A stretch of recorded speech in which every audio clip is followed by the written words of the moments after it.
એટલા માટે આપણે આગળ આવી રહ્યા છીએ કે ઉદ્યોગ સાહસિક છીએ.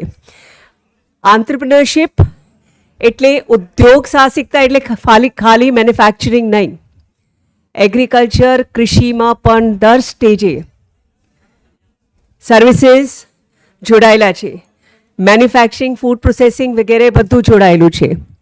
અને એટલું બધું પોટેન્શિયલ છે આપણે કે આપણે યુથને, યુવાનોને, જે યુવાનો પોતે ખેતી કરે છે એમને, જે યુવાનો કૃષિ ક્ષેત્રે કંઈક કરવા માંગે છે એમને, અને જે યુવાનોને કૃષિ સાથે કંઈ લાગતું વળગતું નથી તેમ છતાં કૃષિમાં કામ કરવા માંગે છે, એ બધા યુવાનોને આપણે સ્ટાર્ટઅપ્સ થકી, ઉદ્યોગ થકી આ જે વેલ્યુ એડિશનની પ્રક્રિયા છે એમાં જોડવા માંગીએ છીએ. એટલે આપણે આ સ્પેશિયલ સેશન એટલા માટે રાખ્યું છે કે આમાં આપણે છ એવા યુવાન ઉદ્યોગ, કૃષિ ઉદ્યોગ સાહસિકો, જેને આપણે એગ્રીપ્રેન્યોર કહીએ છીએ, એને બોલાયા છે. એમાં નેશનલ લેવલના, ઇન્ટરનેશનલ લેવલના અને લોકલ લેવલના આ છ જે છે એ પોતાની જે જર્ની, જે યાત્રા છે અને કઈ રીતે એમણે આ બધા ચેલેન્જીસ જે હતા એમને પહોંચી વળીને અને પોતાનું નામ બનાવ્યા છે. આ બધા છ જે છે અત્યારે મોટી કંપનીઓ ચલાવી રહ્યા છે. તમે એક્ઝિબિશનમાં જોયું હશે, આપણે 35 સ્ટાર્ટઅપ્સને આમાં લાવ્યા છે. પણ આ એવા છે જેના તમામના ટર્નઓવર મને લાગે છે 1 કરોડથી ઓછું તો હશે જ નહીં, હે ને? વધારે જ છે. કોઈનું તો યુનિકોર્ન છે તમારામાંથી કોઈ? નહીં, there is no unicorn. You are a unicorn. Okay, so they are doing very well. Point is, આ એક બહુ ઇનફોર્મલ ફોર્મેટમાં અને ઇન્ટરેક્ટિવ ફોર્મેટમાં સંવાદ રાખ્યું છે. આમાં આપણા પાસે જુમાનાબેન છે, જુમાના શાહ, પણ આપણા ગુજરાતી છે, પણ ઇન્ડિયા ટુડેના એ કૃષિ ક્ષેત્રના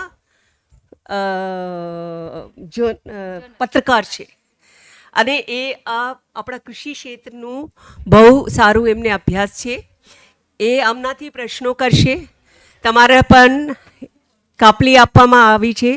તમારે જે પ્રશ્નો આ લોકોને પૂછાવવાના હોય એ જુમાનાબેનને પહોંચાડશો તો જુમાનાબેન તમારા વતી આ પ્રશ્નો એમને પૂછશે. અને તમારે સીધા પણ પૂછવા હોય, પણ સીધા પૂછવામાં એટલા માટે કે રિપીટ થાય છે ઘણી વખતે, તો ટાઈમ ના બગાડ થાય. એટલે તમારું પ્રશ્ન લખીને જુમાનાબેન પાસે મોકલજો. અને આપણે સૌ આ જે 6 યંગ વાઇબ્રન્ટ આંત્રપ્રિનર્સ છે એની જર્ની, એના સ્ટ્રગલ, એના ચેલેન્જીસ, એમાંથી આપણે શીખીએ અને આપણે પણ આપણા સ્ટાર્ટઅપને, આપણા કૃષિમાંથી એક નાનકડું ખેતર હોય તો કઈ રીતે એને ઉદ્યોગમાં કન્વર્ટ કરી શકાય, એ બધા પણ લેસન્સ લઈ લે આપણે આગળ વધીએ. બહુ ઘણા બધા તો તમે જોઈ શકો છો બહુ હમ્બલ બેકગ્રાઉન્ડથી આવે છે. એમાંથી કોઈ એવા નથી જેમના કે ફાધર મધર ઉદ્યોગપતિઓ હોય. They are all coming. Jumana will be introducing them one by one. એટલે બહુ સામાન્ય લોકો છે, આપણા જેવા જ છે, અને એ આપણને સંવાદ થકી આપણને આગળ વધવા માટે પ્રેરિત કરશે. Thank you very much. મારે આ સંવાદમાં પર્સનલી હાજર રહેવાની બહુ ઈચ્છા હતી, પણ અત્યારે મારે 1-to-1 બેઠકમાં જવાનું છે. ત્યાંથી ફ્રી થઈને હું આવીશ. એ દરમિયાનમાં I am handing over the mic to Jumana now. Thank you.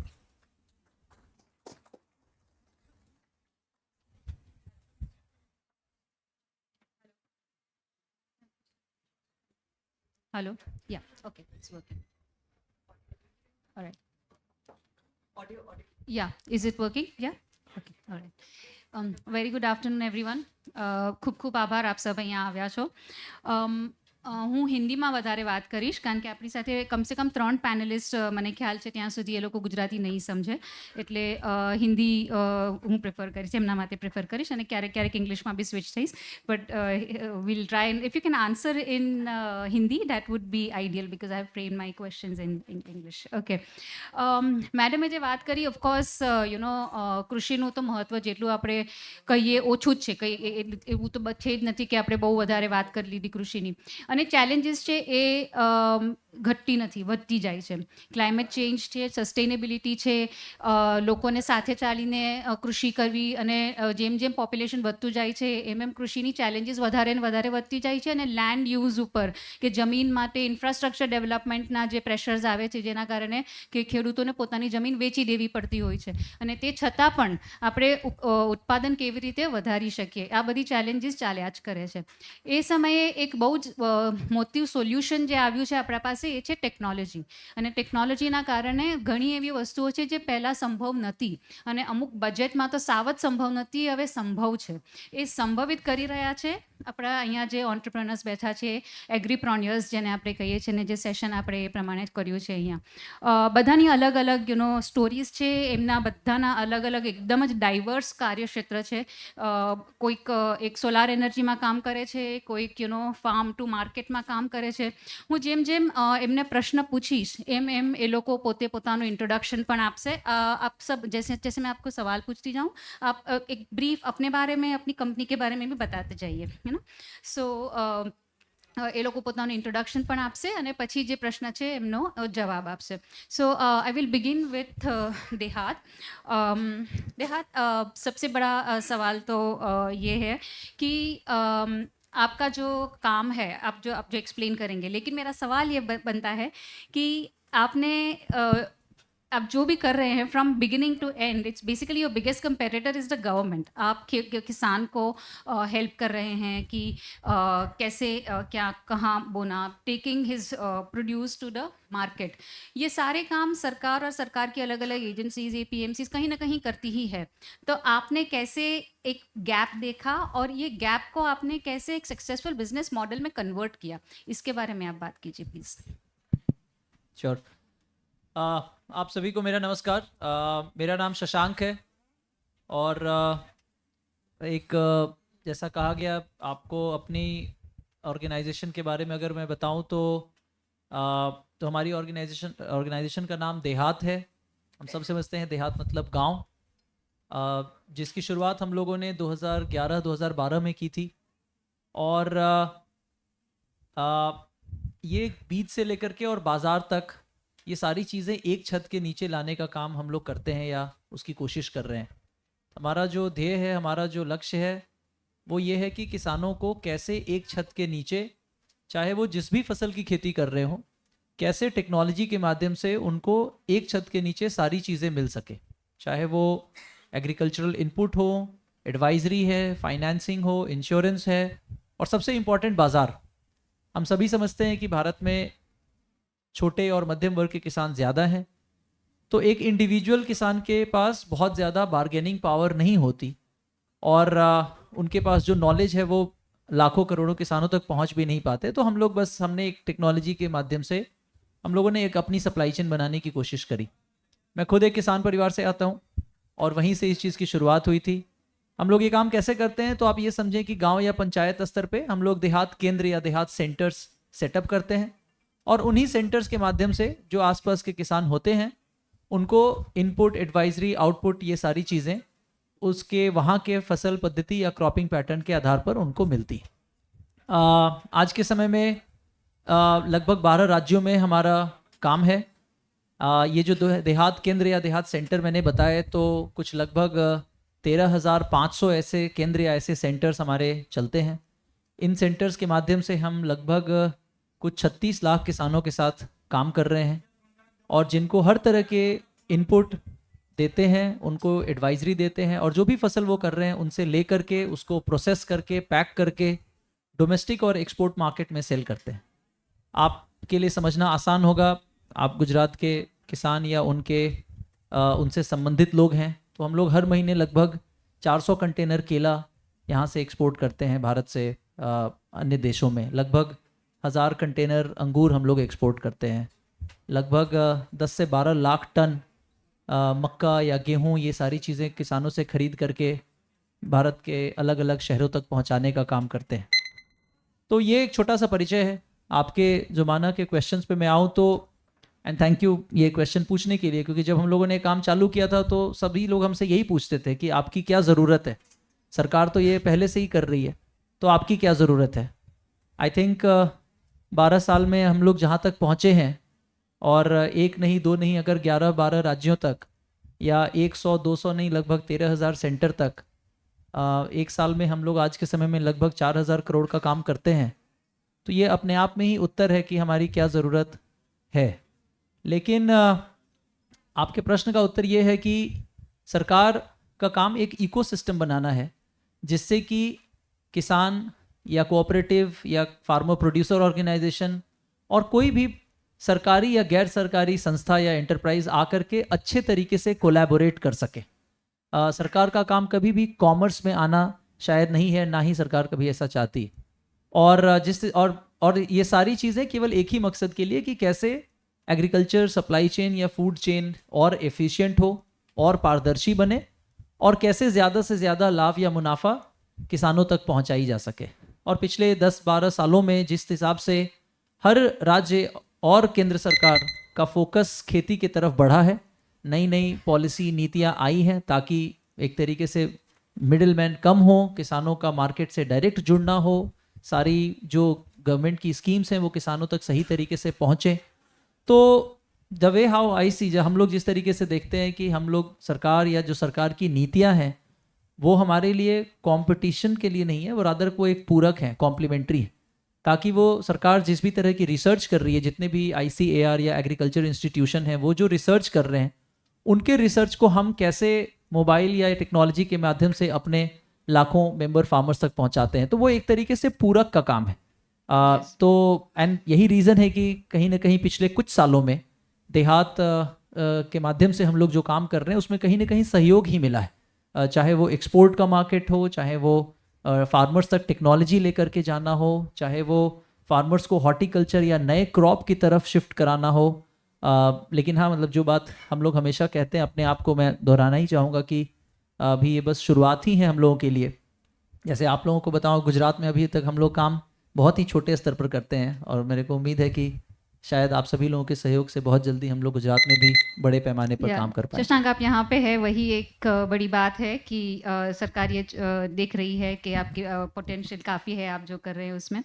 Coming to you Rachita, इकोजेन से आती हैं रचिता मैडम, और रचिता मैडम अपने आप को कंपनी को इंट्रोड्यूस करेंगी। और मेरा सवाल आपसे ये है कि इनकी कंपनी ने एक ये बहुत इंटरेस्टिंग चीज़ है कि आज के ज़माने में फंडिंग रेज करना बहुत बहुत मुश्किल है, खास करके एग्रीकल्चर सेक्टर के लिए। इनकी कंपनी ने ये काफ़ी सक्सेसफुली किया है, और जो पूरी सप्लाई चेन है इसमें अपने आप को एक यूनिक उन्होंने अपना USP बनाया है और अपने आप को इंटीग्रेट किया है। तो ये कैसे किया, इसके बारे में रचिता जी बात करेगी। Over to you Rachita. Thank you for inviting me here. मेरी हिंदी काफ़ी ख़राब है तो जितना हो सके मैं समझाऊंगी कि हम क्या करते हैं। तो Ecozen is a climate smart clean energy company. We make engineering solutions that are designed for agriculture but not limited to agriculture. तो यहाँ पे कितने लोग यहाँ पे किसान हैं, कितने लोग ये मंच पे किसान हैं? ओके, उनमें से आप में से कितने लोग हॉर्टिकल्चर में हैं, भाजी पाला फल सब्जी उगाते हैं? कुछ एक बात। तो इंडिया में 30 मिलियन फार्मर हैं जो हॉर्टिकल्चर में हैं।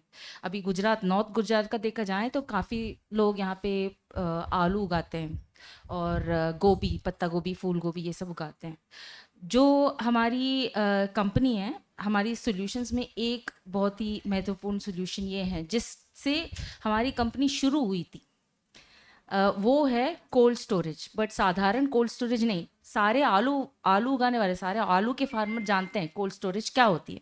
बट ये साधारण कोल्ड स्टोरेज नहीं है, सोलर पावर्ड कोल्ड स्टोरेज है। दूसरा एक चीज़ जहाँ पे हमारी इकोजेन की जो कंट्रीब्यूशन है वो काफ़ी महत्वपूर्ण रहा है, वो है पीएम कुसुम योजना के थ्रू जो सोलार वाटर पंप लगे हैं ना, तो उसमें इकोजेन का योगदान काफ़ी स्ट्रॉन्ग रहा है। तो पूरी इंडिया में 18 लाख वाटर पंप्स मानी जाती है, जिसमें से जो रेलेवेंट है, जो सोलार कुसुम योजना के थ्रू जो सोलार वाटर पंप लगे हैं, दे आर अबाउट 9.14 लैक्स। उसमें से 3.3 लाख इंस्टॉलेशंस इकोजेन के हैं। और पूरी कंट्री में हमारी, पूरे देश में हमारी पंप लगे हुए हैं। और अगर देखा जाए तो out of 2000 decentralised solar cold rooms, 1320 solar cold room Ecozen के हैं। टोटल हमने across all the years of operation we have generated 3000 plus gigawatts of clean energy. We have saved 2.6 lakh tons of GHG emissions, CO2 emissions. And we have impacted the lives of, the current estimate would be about 4 lakh farmers across India through installations of pump and through food loss savings through our installation of solar cold rooms. तो solar cold room, अभी challenges बोला जाए तो solar cold room 30 million horticulture farmer है और 2000 solar cold room लगे हैं। तो क्या हमने कुछ किया? क्या हमारी योगदान, हम बोल रहे हैं कि हमने काफ़ी कुछ किया है। For example ministry of renewable energy, MNRE, NMIDH के साथ हमने 10 साल से थ्रू आवर एडवोकेसी एफर्ट्स हमने इस साल सक्सेसफुली सब्सिडी अनाउंस करवाया है सोलर कोल्ड रूम पे, जो कि एक बहुत बड़ी चीज़ है। तो स्टेट गवर्नमेंट्स के साथ हमने काफ़ी काम किया है। एटलीस्ट 15 स्टेट गवर्नमेंट्स के थ्रू हमने टेंडर के माध्यम से सोलर कोल्ड रूम्स लगवाया है in districts where farmer livelihoods, farmer का आमदनी बढ़ाने के लिए ये कोल्ड रूम्स हमने गवर्नमेंट के थ्रू लगाए हैं।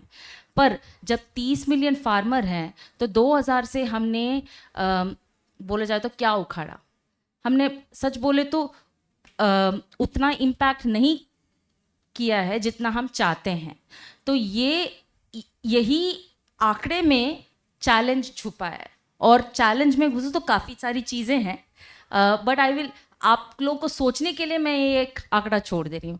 पंप जो है सबको चाहिए, पानी चाहिए, खेती के लिए पानी चाहिए, तो पंप पे 90% सब्सिडी के सहायता से सारे फार्मर लगा लेते हैं। उसमें अडॉप्शन, टेक्नोलॉजी अडॉप्ट करने में जो दिक्कतें हैं वो गवर्नमेंट भी समझ रही है, वो नीड भी है फार्मर के यहाँ, तो एक डिमांड सब मैच हो गया, नीड है। और वो पर सोलार कोल्ड रूम एक बहुत ही इंपॉर्टेंट चीज़ है फार्मर्स के लाइवलीहुड को इम्प्रूव करने के लिए, फूड वेस्टेज को कर्ब करने के लिए। उतना फूड जो हम उगाते हैं वो वापस ज़मीन पे फेंका जा रहा है, उसको फूड सप्लाई चेन में इंजेक्ट करने के लिए ये एक बहुत ही इम्पॉर्टेंट क्लाइमेट स्मार्ट इंटरवेंशन है, जिसके अडॉप्शन में दिक्कतें आ रही हैं।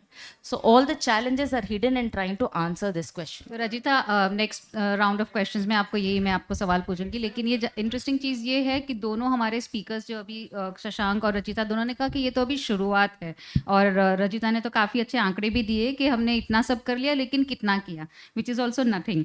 सो वही चीज़ में, वही इकोसिस्टम में एक और कंपनी है हमारे साथ, Siddharth Kaul.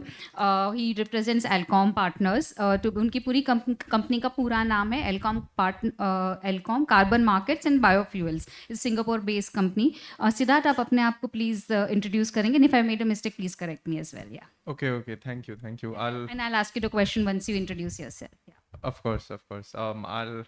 My Hindi is actually very terrible, so I'll keep this to English and a little bit of Hindi here and there. But I'm the director of carbon projects at Alcom. We are basically a waste management company in a big capacity. We do end-to-end waste management. In the sense, we have these units that utilize agricultural wastes and residues, stuff like straws, stalks, anything on the field, off the field, husks, agricultural wastes and residues like this, and we convert it into fixed carbon, which we then bury into the ground. We work very closely with farmers to make sure that the biochar that we produce through our technology which is based in India, is beneficial, improves the quality of the soil, improves the crop yields. So we have been in operation. We're, I presume, probably the newest. We've been in operation since 2022.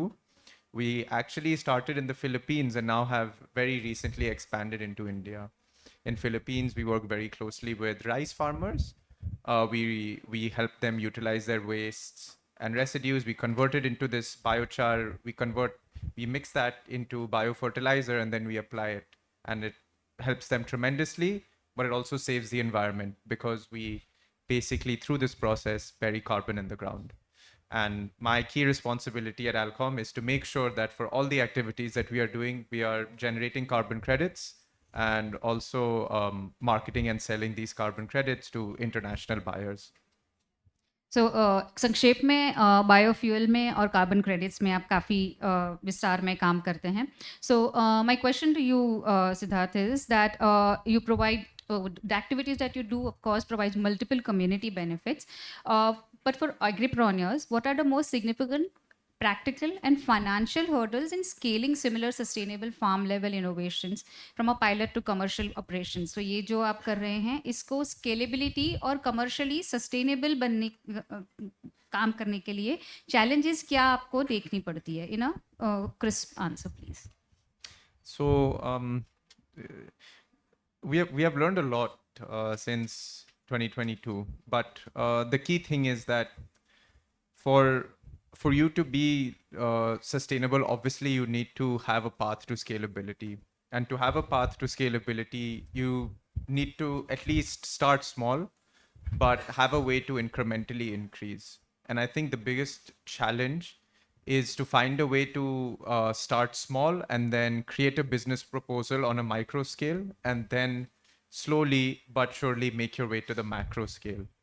And to bridge the micro and macro gap, the key problem, of course, is finance. After some point, what is eventually going to happen is that you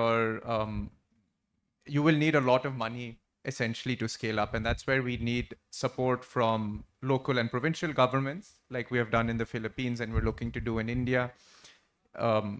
Support from international MNCs, as well as a whole host of other partners.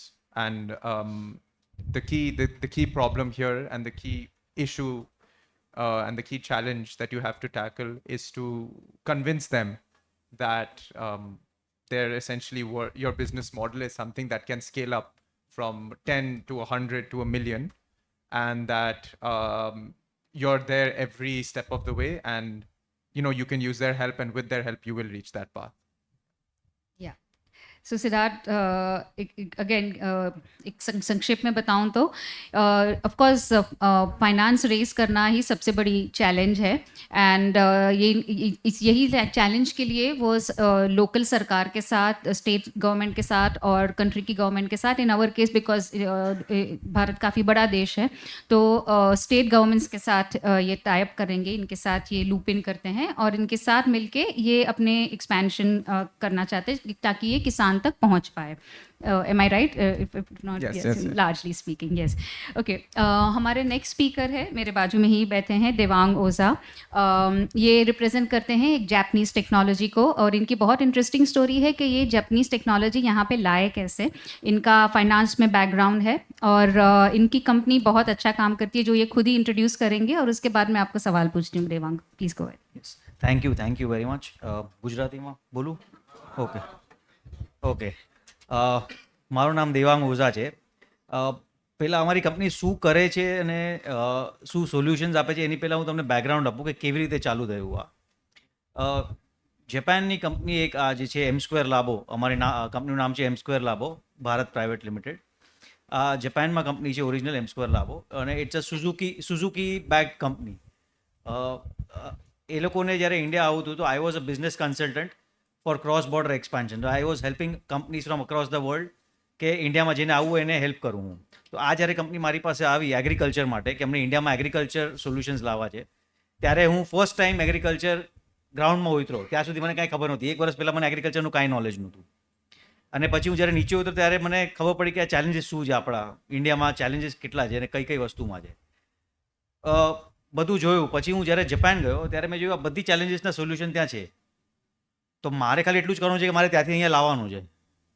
હવે challenges શું છે?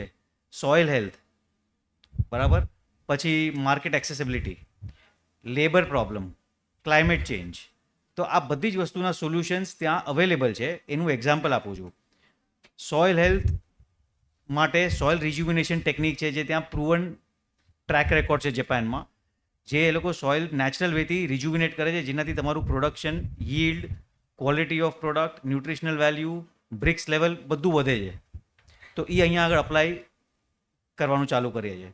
પછી labour problem છે, તો ત્યાં આગળ અમારી કંપનીએ એક રોબોટિક ડિવાઇસ બનાવ્યો છે ફાર્મિંગ એપ્લિકેશન માટે, જે ઓટોમેટિક ઘણા બધા એપ્લિકેશન તમારા ફાર્મના કરી દે. જેવી રીતે વીટ કટિંગ છે, જે રોજ તમને માણસો જોઈએ કરવા માટે, આ તમે આ રોબોટને પ્રોગ્રામ કરી નાખો તમારા ફિલ્ડ માટે, એ સવારના બધું કરીને આવી જશે. તમારે સ્પ્રે કરવું છે, પેસ્ટિસાઇડ સ્પ્રે કરવું છે કે બીજું કાંઈ પણ સ્પ્રે કરવું છે, તો આ રોબોટ તમારે કામ આવશે. હવે ક્લાઇમેટનો ઇસ્યુ છે, સો ગ્રીન હાઉસ ટેકનોલોજી, જાપાનની green house technology is very good. તો એ અહીંયા આગળ લાવીએ છીએ આપણે. Market accessibility, so distributed logistic solution which we already have. જાપાનમાં છે અમારી કંપની પાસે કે યસાઈ બસ કરીને એક પ્લેટફોર્મ છે which is distribution platform for shared logistics. તો આ બધા સોલ્યુશન અમે એઝ અ કંપની જાપાનથી ઇન્ડિયા લાવવા માગે છે અહીંયાનું એગ્રીકલ્ચર બેટર કરવા માટે. Yeah. That is a basic background. Yeah Devang, આપની સામે ચેલેન્જ એ છે કે તમારી ટેકનોલોજીઝ સરળ છે, સારી છે. Affordability will be a question one, and second question will be penetration, કે તમે એકચ્યુઅલી ખેડૂત સુધી પહોંચી કેવી રીતે શકો. આપણે અહીંયા બેઠા છે, અહીંયા મારી સામે સમજો આપણે 100 ખેડૂતો છે, પણ અને 100 ખેડૂતો આપણે મલ્ટીપ્લાય કરીએ તો બી ગુજરાતમાં 55 લાખ ખેડૂતો છે. 100%. તો કેવી રીતે આપણે તમે માર્કેટ સુધી સરળ રીતે માર્કેટ સુધી કેવી રીતે તમે પહોંચો અને તમારા ચેલેન્જીસ શું છે? ઓકે, સો સૌથી એઝ યુ સેડ કે સૌથી મોટો ચેલેન્જ છે કે રીચ આઉટ કરવાનું. હવે આ વસ્તુ છે જે આખા ઇન્ડિયાને જોવે છે, બધા પાસે પહોંચીએ કેવી રીતે. અમારો ફર્સ્ટ યર છે. ફર્સ્ટ યરમાં અમે લોકો શું કરીએ છીએ કે અમે ખાલી પાયલટ્સ બનાવીએ છીએ ઇન્ડિયાના થોડી જગ્યાઓ ઉપર. 1-2 પ્રોજેક્ટ, ગુજરાતમાં એક પ્રોજેક્ટ છે, હિમાચલ પ્રદેશમાં એક પ્રોજેક્ટ છે, બેંગ્લોરમાં છે. આ જોયા વગર છે ને કોઈને કન્વિન્સ ન કરી શકે. જોવે તો બધા કરશે. સો અગર તમને એ દેખાય, ફાર્મર્સને દેખાય છે કે આમાં યીલ્ડમાં ફરક આવે છે, આમાં ટેસ્ટમાં ફરક આવે છે, આમાં ન્યુટ્રિશનલ વેલ્યુમાં ફરક આવે છે, તો કાલે ઉઠીને બધા કરશે. હું ખાલી કહીશ કે આ થાય છે તો કરો, તો કોઈ નહીં કરે. સો મારું કામ અત્યારે એ છે કે હું ડેમોન્સ્ટ્રેટ કરું, જે હું બોલું છું એ પોસિબલ છે. આ યરમાં અમે ઇકોનોમિક્સ પર પણ કંઈ ફોકસ નથી કરતા, ખાલી રિઝલ્ટ ઉપર ફોકસ કરીએ છીએ. રિઝલ્ટ આવશે તો ઇકોનોમિક્સ પર ફોકસ કરશું નેક્સ્ટ યરમાં, જેનાથી it will be affordable for each and every farmer of India. દેવાંગભાઈનો નંબર લઈ લેજો, is somebody to watch out for. આના પછી જઈએ આપણે founder of My Mini Forest, Liladhar Jagdishbhai. Liladhar અમદાવાદના જ છે, અમદાવાદ બેઝ સ્ટાર્ટઅપ છે એમનું નાનકડું, અને એ નાનકડું સ્ટાર્ટઅપ હવે બહુ નાનકડું બી નથી રહ્યું. He will talk about the startup as we go along. Liladhar, મારો સવાલ હું તમને સાથે સાથે પૂછી જ લઉં કે મિયાવાકી ફોરેસ્ટ ઉપર કામ કરે છે, અને મિયાવાકી ફોરેસ્ટની જે પદ્ધતિ છે એનાથી ફોરેસ્ટ ફટાફટ અને સરસ ડેન્સ ફોરેસ્ટ ઉગે એવી એક જાપનીઝ પ્રક્રિયા છે. પણ તો લીલાધર, મારો પ્રશ્ન તમને એ છે કે ફોરેસ્ટ દેખાય આપણે સરસ, આપણે છાંયડો મળે, એ બધું જ આપણે સરસ, પણ એની ફૂડ ચેઇનમાં, ફૂડ પ્રોસેસમાં કેવી રીતે એનું કોન્ટ્રીબ્યુશન ક્યાં આવે છે અને એનું શું મહત્વ છે? Thank you. બધાને હું એવું કહેવા માંગીશ કે પહેલાં ફોરેસ્ટ, જંગલ કેમ જરૂરી છે. જંગલ મને એમ પસંદ છે કે જંગલની અંદર બર્ડ્સ હોય, બટરફ્લાયસ હોય, એનિમલ્સ હોય. તો હું એક ફાર્મરનો છોકરો છું. મારા પપ્પા એમ ઈચ્છતા હતા કે તું નોકરી કર અને ફાર્મિંગમાં કશું રાખ્યું નથી. એમને એવું લાગે છે કે ફાર્મિંગમાં તમને ઇજ્જત મળે, ના ફાર્મિંગમાં તમને પૈસા મળે. તો આના કારણે મને એમને એન્જિનિયરિંગમાં મોકલી દીધો. પણ ખરેખર મને એન્જિનિયરિંગમાં ના ઇજ્જત મળી, ના પૈસા મળે. તો હું પાછો ફાર્મમાં આવી. ત્યાં મેં ફાર્મને થોડું રિસર્ચ કર્યું અને બહારના ઘણા બધા યુટ્યુબ પર વિડીયોઝ દેખ્યા હતા કે એ લોકો ફાર્મિંગની અંદર આટલા આગળ કેમ છે અને આપણો દેશ કેમ કશું કરી નથી રહ્યો. ઇવન ફાર્મર કેમ ઈચ્છે છે કે મારો છોકરો ફાર્મિંગ ના કરે. આપણો દેશ તો ખેતી પ્રધાન દેશ છે. તો મને ખબર પડી કે આનું કારણ આપણે જે જંગલો ઓછા થઈ ગયા છે એ છે. ખાસ કરીને જંગલ એ પોલિનેશન CO2 ને એબ્ઝોર્બ કરવાનું, એમને સ્ટોર કરી અને આપણે ગ્લોબલ વોર્મિંગમાં પણ એમની ખાસી બધી સહાય આપે છે. હવે મેં મેથડ એ અપ્લાય કરી હતી કે પહેલાં મેં ઓર્ગેનિક સ્ટાર્ટ કર્યું. શરૂઆતની અંદર છેલ્લા 6 મહિના અમે ઓર્ગેનિકની અંદર ફેલ થયા, વારંવાર ફેલ થયા, કેમ કે પોલિનેશનનો રેશિયો આપણો ઘટી ગયો છે. અત્યારનું જે બિયારણ આવે છે હાઇબ્રિડ, એનાથી પ્રોડ્યુસ થતી નથી જેવી જોઈએ એવી. એના માટે સ્પેશિયલી અમને ડિઝાઇન કર્યા છે ફર્ટિલાઇઝર્સ, કે તમે અમારું બિયારણ લો તો અમારું ફર્ટિલાઇઝર લો, અમારું ફર્ટિલાઇઝર વાપરશો તો એમાં રિઝલ્ટ મળશે. હવે એશિયન્ટ આપણી ટેકનિક એવી હતી કે ક્યાંય આપણે ખાઈને પણ બીજ ફેંકી દેતા ત્યાં ઉગી જતું અને એમાં એટલી જ હાર્વેસ્ટ આવતી જે અત્યારે આપણે ઈચ્છીએ છીએ. તો અમે એ વસ્તુ પાછી લઈ. શરૂઆતની અંદર અમે શું કરીએ છીએ, એક ફોરેસ્ટ ફાર્મિંગ મેથડ બનાવી છે જેની અંદર અમે ચારો તરફ એક મિયાવાકી ફોરેસ્ટ બનાવી. હવે મિયાવાકી ફોરેસ્ટ નકામું નથી ખેડૂતો માટે, એની અંદર અમે અમુક ટ્રીઝ એવા લગાવીએ છીએ જે ચંદનના હોય, સાગના હોય કે કોઈ એવી બીજી પ્રજાતિ જે તમે લાકડું છેલ્લા 15-20 વર્ષ પછી તમને પ્રોફિટ આપે. કે છોકરાના લગ્ન આવે છે, ચલો હવે 10 એક ઝાડ કાપવા પડશે તો આપણું કામ થઈ જશે, તો એ તમારા માટે બચત છે, સેવિંગ્સ છે. એ રીતે અમે એમને સમજાયું. હવે ઓર્ગેનિકની અંદર અમને બીજા ખેડૂત પણ મળ્યા. મારું એક પોતાનું ફાર્મ હતું, પ્રોડ્યુસ તો થઈ ગઈ, ઓર્ગેનિક સ્ટાર્ટ થઈ ગયું. હવે વેચવાનો અમારી પાસે ચેલેન્જીસ હતા, કેમ કે માર્કેટની અંદર AMCમાં ભાવ મળતા નથી, ઓર્ગેનિકનો કોઈ ડિપાર્ટમેન્ટ જ નથી બનાવ્યો. અમુક માર્કેટ છે જ્યાં તમે સેલ કરી શકો છો, બટ ત્યાં તમારું 100% સેલ થયું કોઈ ગેરંટી નથી. તો અમે કંપની બનાવી માય મિની ફોરેસ્ટ, જેની અંદર અમે ઓર્ગેનિક ખેતી કરીએ, મિયાવાકી ફોરેસ્ટને લઈ પ્લસ આપણી ઓર્ગેનિક એશિયન ટેકનિકને સાથે. અને એ વસ્તુ અમે અમદાવાદ સિટીથી શરૂઆત કરી સેલ કરવાની. અમે ઓર્ગેનિક વેજીટેબલ્સ શરૂઆતની અંદર સબસ્ક્રિપ્શન મોડલ સાથે વેચવાનું શરૂ કર્યું. એક એપ લોન્ચ કરી, પછી એનું લોકોને સારું લાગ્યું તો અમે પ્લાસ્ટિક ફ્રી છીએ, કોઈ પ્લાસ્ટિક નથી યુઝ કરતા અમારી પ્રોડક્ટમાં.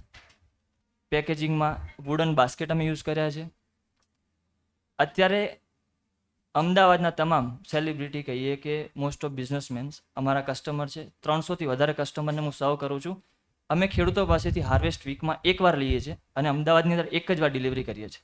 એકવાર વીકલી સબસ્ક્રિપ્શન મોડલ બનાવ્યું છે જેની અંદર અમે કસ્ટમર સુધી ઓર્ગેનિક વેજીટેબલ્સ પહોંચાડીએ. તમે માય મિની ફોરેસ્ટ ગૂગલમાં સર્ચ કરશો ને તો તમને બધી જ વસ્તુ દેખવા મળશે કે અમારી પ્રોસેસ શું છે, કેવી વેજીટેબલ્સ અમે આપી રહ્યા છે. વેજીટેબલ્સ અમે 200થી 250 રૂપિયા કિલો વેચી શકીએ છીએ અને લોકો ખુશી ખુશી લઈ રહ્યા છે. કારણ એવું છે કે માર્કેટિંગ એક મોટો રોલ અમારી માટે ભજવતું હતું.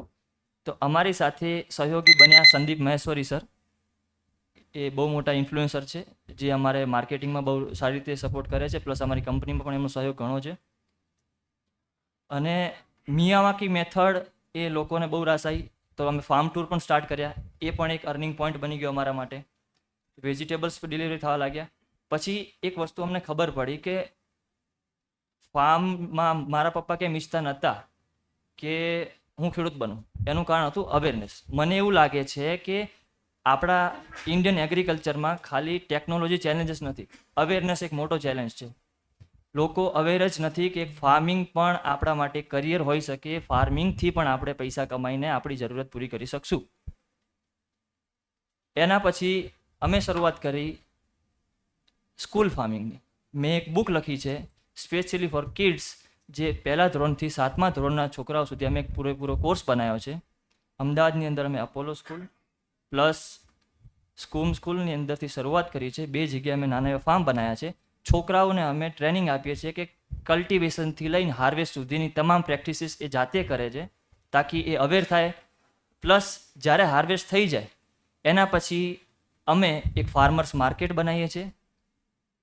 એમના પેરેન્ટ્સ આવે છે અને એક ખુદ છોકરા એમની ઉગાયેલી વેજીટેબલ્સ સેલ કરે. તો આ એક્ટિવિટીના કારણે એ લોકો ફાર્મિંગનું ઇકોનોમિક સમજે છે. આનાથી અમારો મોટો મોટિવ હતો માર્કેટિંગ. આ બધી વસ્તુના કારણે અમારો end of the day customer એકવાર થઈ ગયા વધારે અને અમે કસ્ટમર સુધી પહોંચી શકીએ. ખેતીમાં મેઇન વસ્તુ ખેડૂતને એક જ જોઈએ છે કે પૈસો ક્યાંથી વધારે આવે, અને અમે ખેડૂતને એ વસ્તુ પૂરી કરવામાં હેલ્પ કરીએ છીએ. અમે બધા અમારા ખેડૂતોને માર્કેટ કરતાં ડબલ રેટ આપીએ છીએ. 10 રૂપિયા વેચાતી વસ્તુના અમે ડાયરેક્ટ 20 રૂપિયા આપીએ છીએ. એ અમે અમારી ગેરંટી અમને આપીએ છીએ. એડવાન્સ પેમેન્ટ કરીએ છીએ અને અમારું સબસ્ક્રિપ્શન મોડલ પણ અમે એડવાન્સ રાખ્યું છે. જેમ જેમ લોકોને પસંદ આવ્યું તેમ તેમ સુધી અમે પહોંચી ગયા છે. અત્યારે અમે દુબઈ પણ પહોંચી ગયા છે. હું મારી પ્રોડક્ટ્સ દુબઈ પણ એક્સપોર્ટ કરું છું. મેં સોઇલ્સ બનાવી છે અલગ અલગ મિક્સચર્સની, એ હું એક્સપોર્ટ કરું છું. મારી બુક્સ અત્યારે 10,000થી વધારે કોપીસ મેં છેલ્લા 2 વર્ષમાં વેચી મારી છે. એવી રીતે જ મારી ધીરે ધીરે પ્રગતિ થઈ રહી છે. અને હજી તો હું ખાસું શીખવાનું બાકી છે બિઝનેસને. હું તો ખાલી પૈસા કમાવા માટે આમાં ઉતર્યો હતો, પણ આ વસ્તુ મને બહુ આગળ લઈ જશે. અને ખેતી એક એટલી મોટી ઓપોર્ચ્યુનિટી આપશે કે હું પણ માર્કેટ લીડર બની શકીશ અને બનીશ. એક્સલન્ટ લીલાધર, તમે આટલું સમજીને આવ્યા છો આ ક્ષેત્રમાં. ने तो जनरली खेडूत किसान के बच्चे ये इसीलिए आ जाते हैं क्योंकि हमारे माँ बाप ये कर रहे हैं, तो हम भी ये करते हैं क्योंकि हमारे लिए इकोसिस्टम सेट है. पर अगर आप समझ के, आप कुछ और एक्सपीरियंस सोच करने के बाद अगर यहाँ पे ये हेतु से आए हैं कि हम इसमें से पैसे कैसे बना सकते हैं, तो दैट इज़ वेरी हार्टनिंग. ये भी एक career option, sustainable career option है आपके लिए. और लास्ट स्पीकर हमारे साथ है मिहिर शाह. इनकी कंपनी है एग्री ओन और ये काफ़ी काम करते हैं सॉइल रिजुविनेशन में. ड्रोन्स ये काफ़ी इसके साथ काम करते हैं. મિહિર ભાઈ, are you Gujarati? Yes, damn Gujarati. Okay, સૌથી સારું. તો આપ તમારી કંપની વિશે થોડીક વાત કરશો.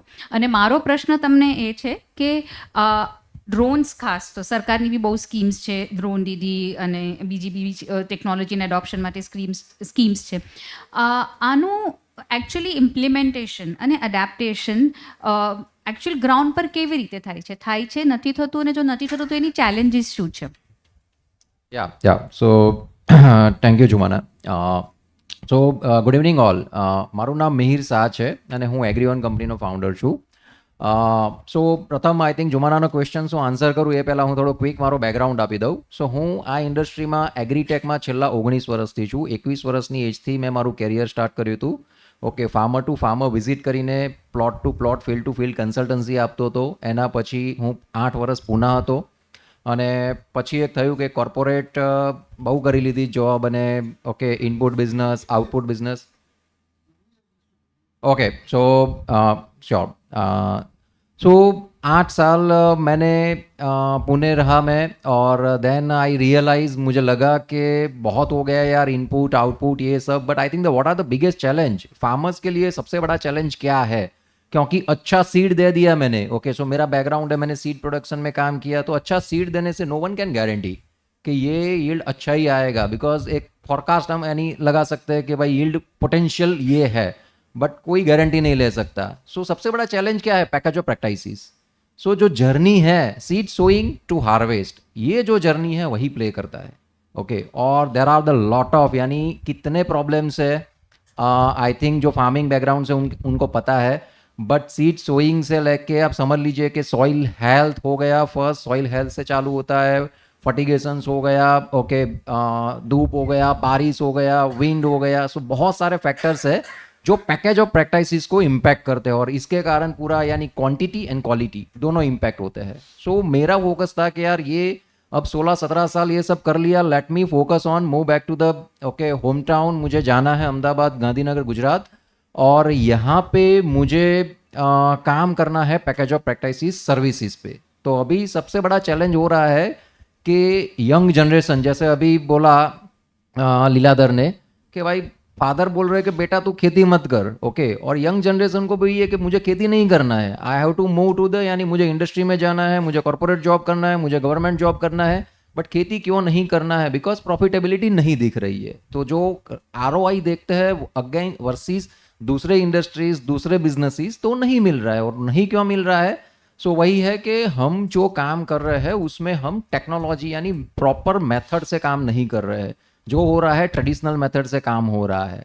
ओके, सो अनऑर्गेनाइज लेवल हम बोल सकते हैं, अनऑर्गेनाइज तरीके से काम हो रहा है. सो मेरा फोकस था कि लेट मी पुट ये प्रॉब्लम मुझे सॉल्व करने दो. आउटपुट शशांक सॉल्व कर रहे हैं देहात से, okay, input other startup solve कर रहे हैं. तो लेट मी, आई थिंक मुझे इनका कॉम्पिटिटर नहीं बनना है, मुझे इनका पार्टनर बनना है और let me work with this ecosystem. तो मैंने फार्मिंग यानी जो फार्मर सीड लगाना है, भाई तेरे को सीड इन्हांसमेंट, सीड का जर्मिनेशन कैसे तू बढ़ा सकता है, वहाँ से लेके फिर स्प्रे. तो spraying is the recurring activities. Okay, तो यवतमाल में मैंने जब इंसिडेंट्स देखा 2017 में, more than 22 farmers died.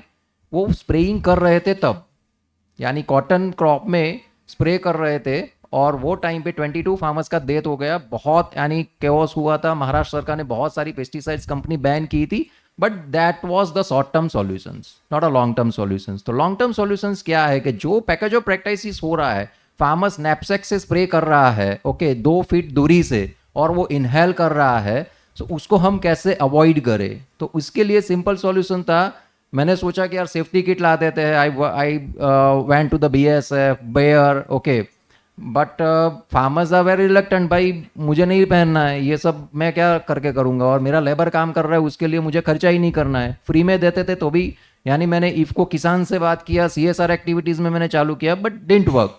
Then I realize कि भाई मुझे ही आई हैव टू इंटरवेन, कि हम कैसे इसको इंटरवेन कर सकते हैं कि फार्मर्स को यानी स्प्रे करना ही ना पड़े। So I seen a drone in China in 2016।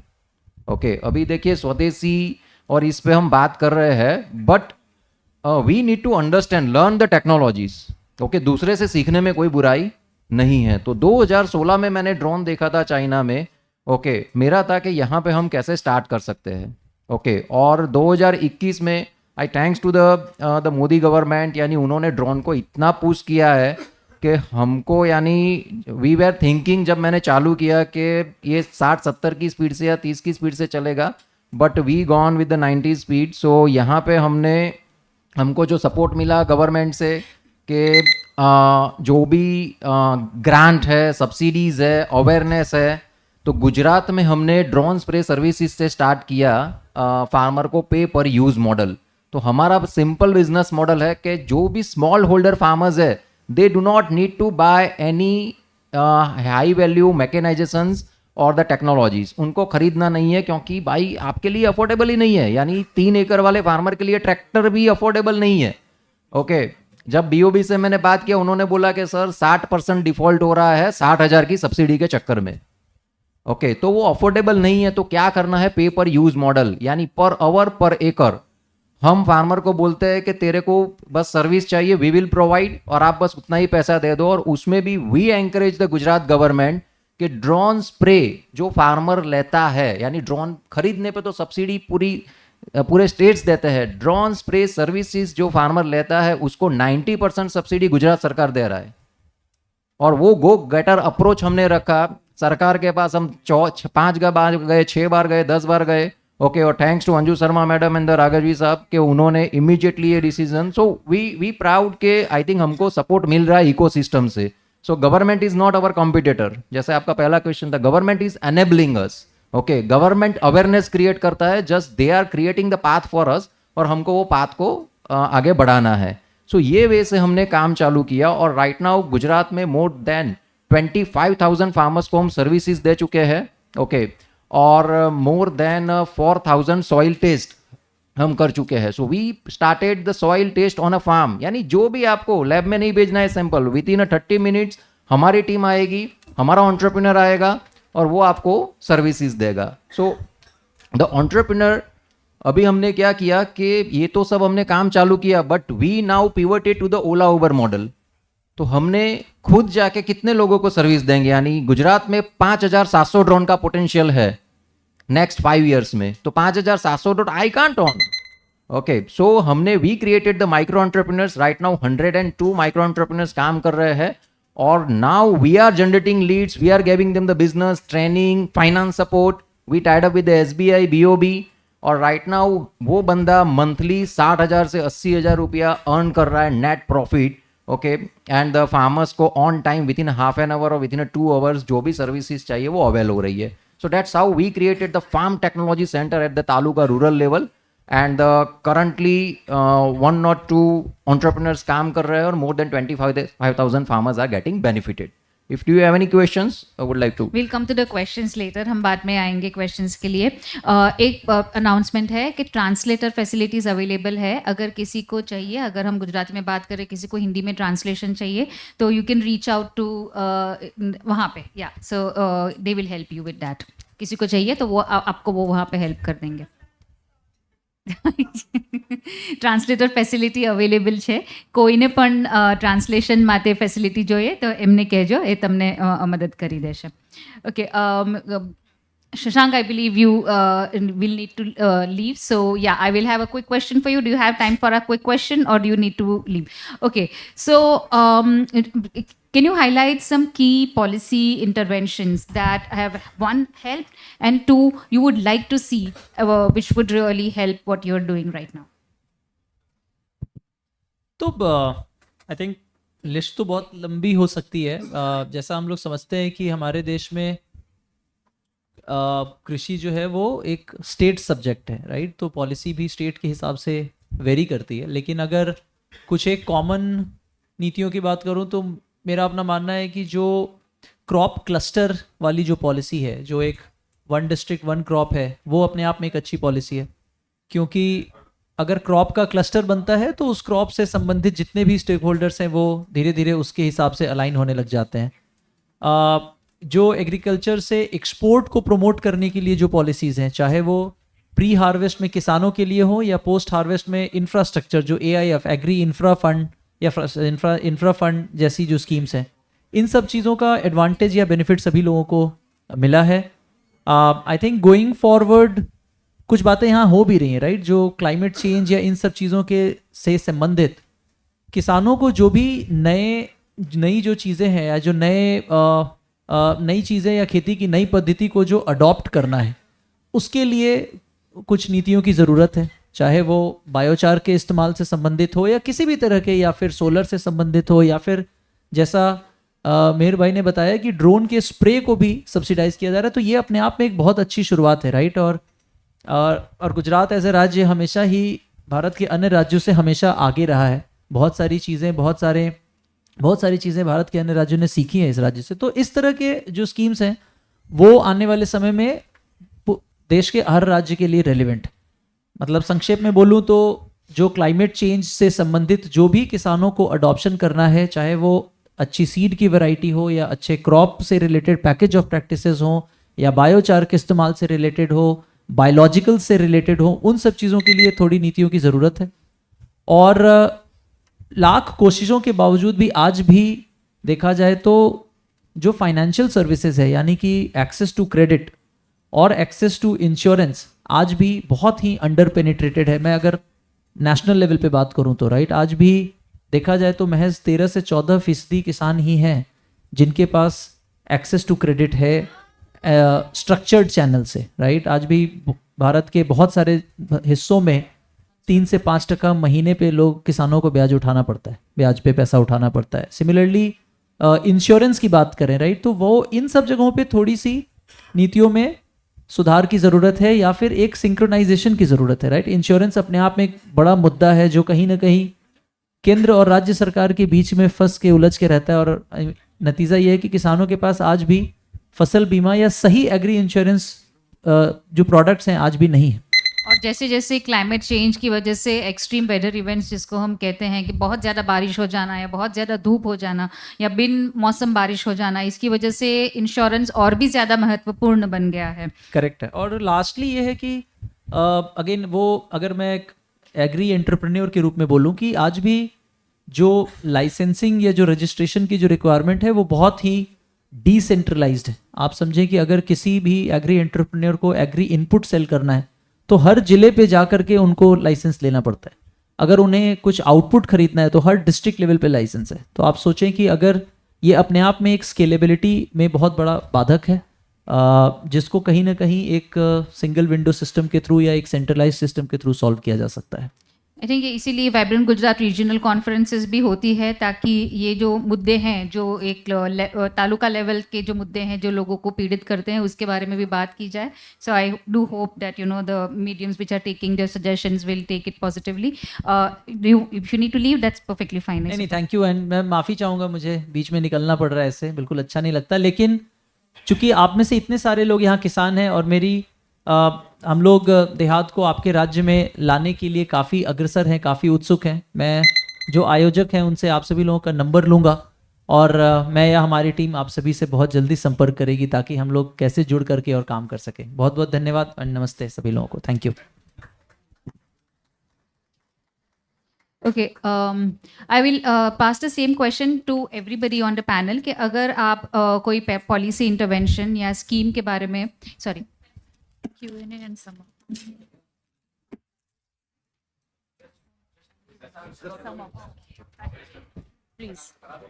Alright so we will तो ये हम आई थिंक मैं आपको सवाल नहीं पूछ पाऊंगी Short is that.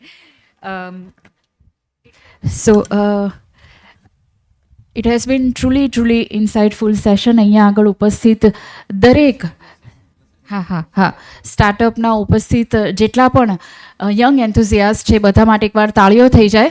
અને આપણી વચ્ચે અહીંયા આગળ ગુજરાત એગ્રો ઇન્ડસ્ટ્રીઝ કોર્પોરેશનના મેનેજિંગ ડિરેક્ટર શ્રી વિજયભાઈ ખરાડી સાહેબ ઉપસ્થિત છે. એમને નમ્ર વિનંતી કરીએ છીએ સર આપણે સ્મૃતિ ચિહ્ન આપીને એમની એક યાદગીરી સુપ્રત કરીશું.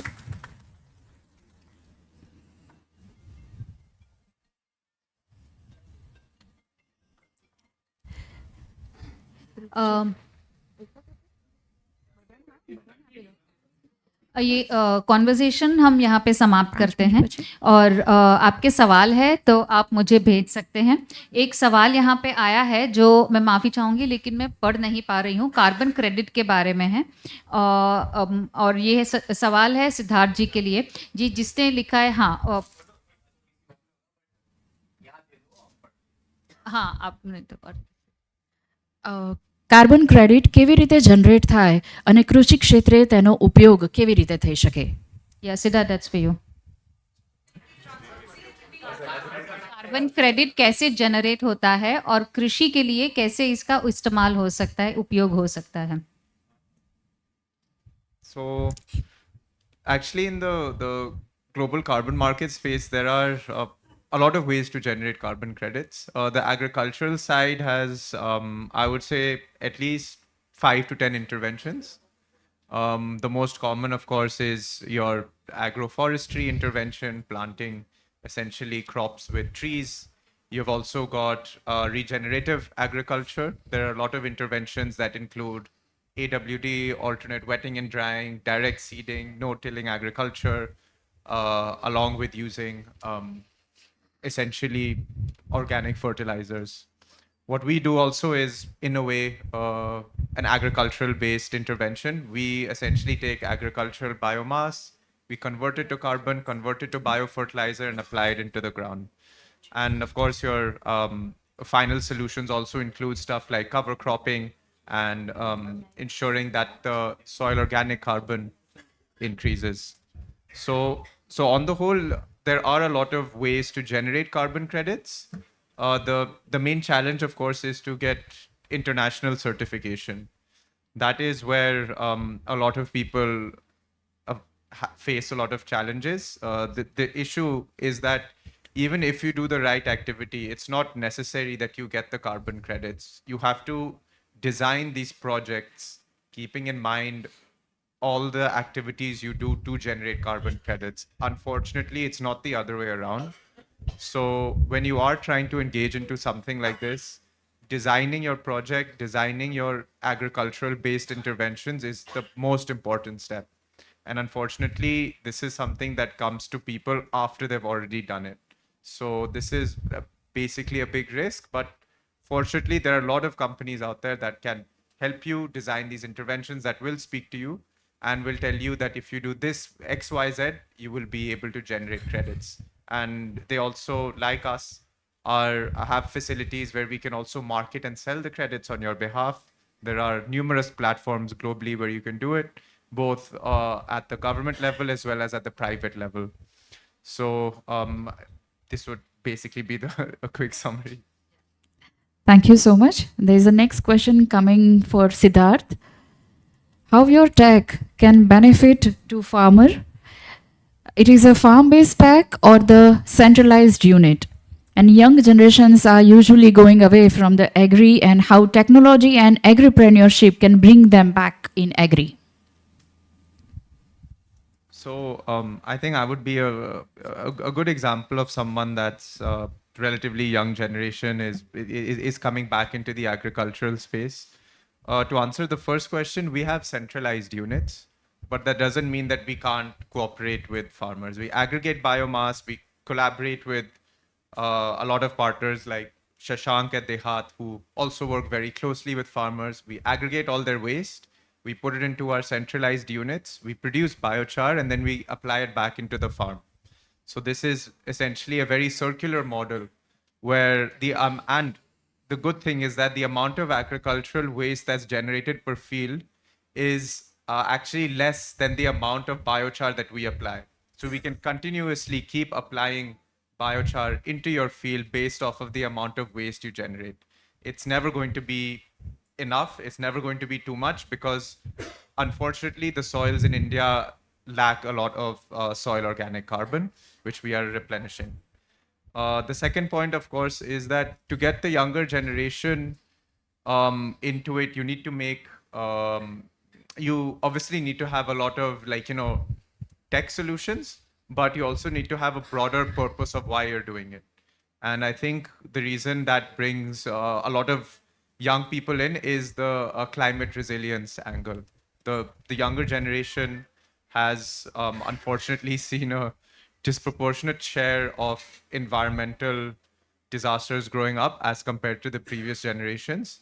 So they are more attuned to the issues that the climate faces.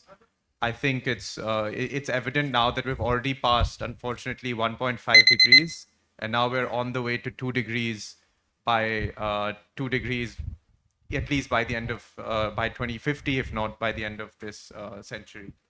So I feel like a lot of the youth is very, very interested in climate solutions, and if you can combine agriculture with climate, which we do, and which we feel agriculture is inherently part of climate. 1/3 of the global emissions come from agriculture. So if you're tackling agriculture, you will inevitably also tackle climate-based problems. And I think with that, you can get a lot of young people to support you in this activity. Thank you so much, Siddhartha. Kuldeep, I hope that answers your question. And moving on towards the next.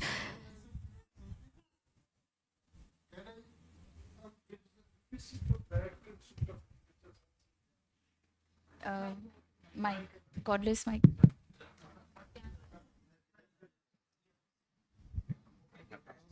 I'm UP Singh from Institute of Agriculture Science, Banaras University.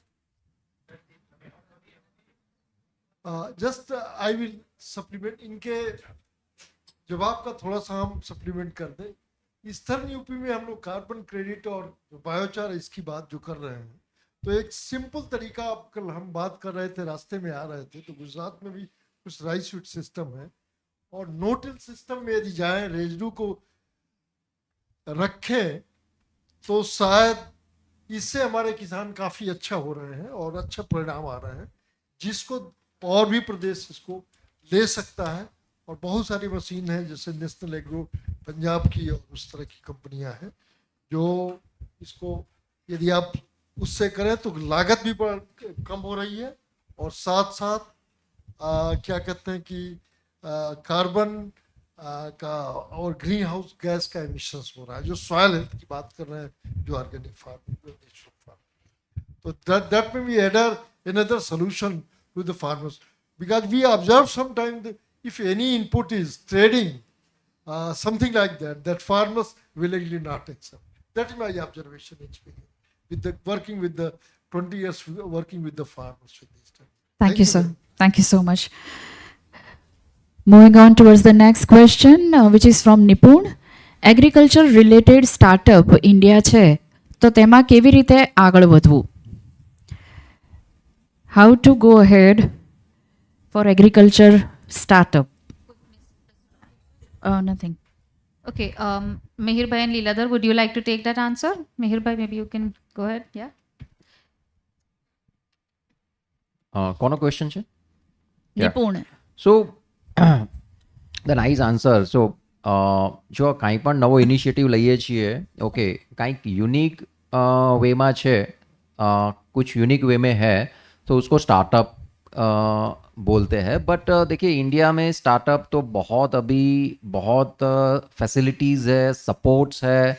Okay, even आप जहाँ पे अभी ये जो institute है Ganpat, okay, यहाँ भी incubation cell है. यानी आपको एक स्टार्टअप है, आपको एक अपना आइडिया नोट डाउन करना है.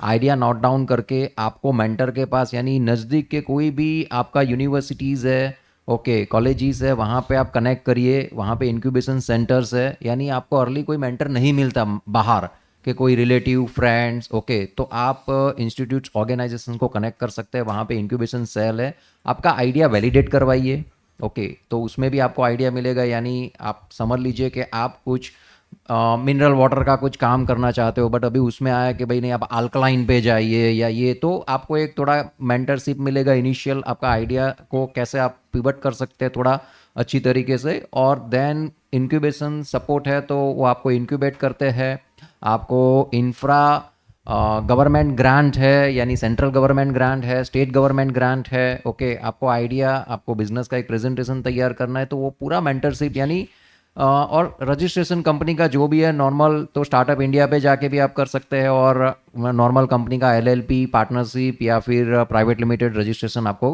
करवाना है, सो उसके लिए आपको जो भी है नॉर्मली CA ओके या CS का कनेक्ट करना रहता है। सो बहुत बेसिक, यानी अभी बहुत इजी हो गया है, पहले एक था कि कंपनी, यानी आज कॉलेज के हम जब I used to visit some faculties वगैरह तो वहाँ पे कुछ स्टूडेंट्स भी मैं देखता हूँ तो 2-3 स्टूडेंट के सर हमने एक कंपनी ओपन कर दिया है वैसे, और हम ये बिजनेस कर रहे हैं, तो that's how you can start your startup.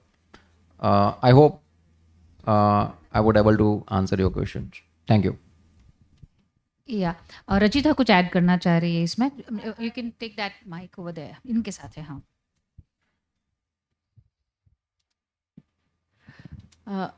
मैं कुछ जोड़ना चाहती हूँ जो इन मिहिर जी ने बताया, और ये समझ लीजिए मेरा एक पर्सनल एक्सपीरियंस से आ रहा है। इन्होंने काफ़ी अच्छा पॉइंटर्स दिया है कि स्टार्टअप इकोसिस्टम में, एग्री स्टार्टअप इकोसिस्टम में कैसे जुड़ पाएंगे जो भी इंटरेस्टेड है, बट एक मूल सिद्धांत आप सबको अपनाना पड़ेगा जो भी स्टार्टअप इकोसिस्टम में। मैं चाह रही हूँ कि वो चीज़ मैं हाईलाइट करूँ।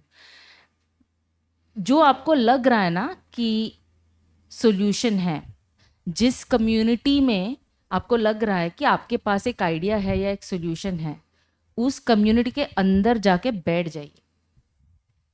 जब तक आपको आपका जो स्टेक होल्डर है, जो वो टेक्नोलॉजी या वो सॉल्यूशन अडॉप्ट करेंगे, एंड यूज़र का दिमाग नहीं समझ पाएंगे ना, पर्टिकुलरली एग्रीकल्चर में ये काफ़ी मायने रखता है। ये एक कदम आपके माइंड में आया, यार हमारे किसानों को ये चाहिए, या फिर मंडी में ये चीज़ होनी चाहिए, ये सॉल्यूशन होनी चाहिए, ये टेक्नोलॉजी होनी चाहिए। लैब में जाके वो टेक्नोलॉजी आप कितना भी परफेक्ट कर लीजिए, जब आप मार्केट में जाएंगे ना आपको कई तरह की अड़चने आएंगी।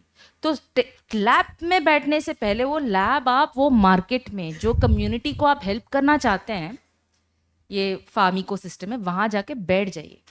बाकी सब अपने आप से जगह पे आ जाएगा। अगर 10 लोग आपका सोल्यूशन पसंद करते हो, बोलते कि हम चाहते हैं ये सोल्यूशन, तो 15 लोग पीछे से आपको सपोर्ट करने आ जाएंगे पूरी इकोसिस्टम से। ये मेरा एक thought. Thank you, Rajita. And thank you everyone on the panel. It's been a lovely discussion. Thank you very, very much. बहुत पोटेंशियल है एग्रीप्रेन्योर्स के लिए, बहुत पोटेंशियल है क्लाइमेट पॉजिटिव काम करने के लिए। चैलेंजेस जितनी है उतनी ही ज़्यादा अपॉर्चुनिटीज़ और चैलेंजेस साथ में ही है। So I think this is a beginning. ये सारे लोग यहाँ पे सक्सेसफुल है, और ये तो एकदम हमने एक थिन लेयर है जो इतने सारे इनके पास ऑप्शंस थे जिसमें से इन्होंने बहुत मेहनत करके शॉर्टलिस्ट किए हैं। तो आप सोच सकते हैं कि कितनी अपॉर्चुनिटीज़ है वहाँ पे, कितने सारे सक्सेस स्टोरीज है वहाँ पे। तो आप भी उनमें जुड़ सकते हैं, और अगर आप जुड़ना ना चाहें तो आपकी जो सॉल्यूशंस आ रहे हैं, जो क्लाइमेट पॉजिटिव सॉल्यूशंस है, कॉस्ट इफेक्टिव सॉल्यूशंस है, तो इसका आप फ़ायदा भी ले सकते हैं। So that is that for today. Thank you so very much. જોરદાર તાળીਆਂ हो जाए, જબરજસ્ત તાળીઓ થઈ જાય આપણા બધા જ પેનલ મેમ્બર્સ માટે. Thank you so much, Ms. Jumana, for being the perfect moderator of this session.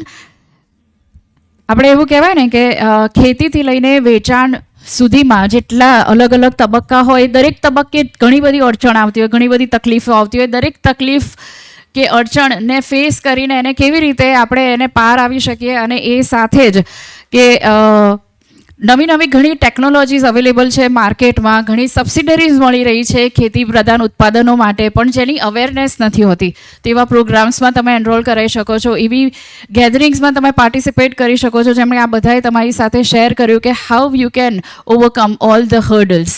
So it was truly insightful. Thank you all so much for sharing your experiences and being here with us and sparing your valuable time with us. એકવાર જબરજસ્ત તાળીઓ થઈ જાય સૌ માટે. કડારી સાહેબને હું વિનંતી કરું કે આપણી સમક્ષ ઉપસ્થિત દરેક પેનલ મેમ્બરને આપણે સ્મૃતિચિહ્ન અર્પણ કરી એમને એક આ સરસ પળની યાદગીરી આપીએ.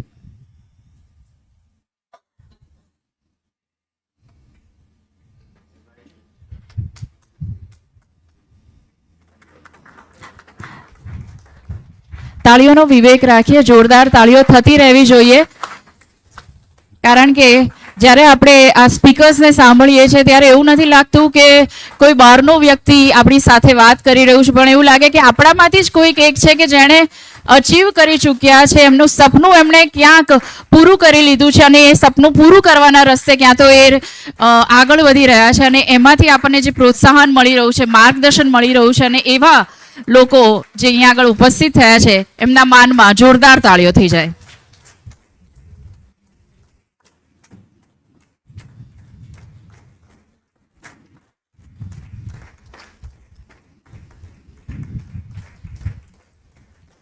સ્ટાર્ટઅપ્સને આપણા માનનીય વડાપ્રધાન શ્રી નરેન્દ્રભાઈ મોદી પણ પ્રમોટ કરી રહ્યા છે, સપોર્ટ કરી રહ્યા છે. ખૂબ બધી સબસિડીઝ એમણે અનાઉન્સ કરી છે પ્રોત્સાહન આપવા માટે કે વધારે ને વધારે લોકો નવીનતાપૂર્ણ આઈડિયાઝ લઈને આવે અને આપણે જે મેક ઇન ઇન્ડિયાનો કન્સેપ્ટ છે એને વધારે બળ આપીએ. સો આવી રીતના સરસ મજાની જે પહેલ છે એમાં આપ સૌ અમારા સહભાગી બન્યા, સાથ આપ્યો, સહકાર આપ્યો, એ બદલ આટલી સુંદર મજાની ઓડિયન્સ માટે આપ માટે એકવાર જોરદાર તાળીઓ થઈ જાય. Thank you all so much. Thank you all the speakers. Thank you so much for being with us. Thank you.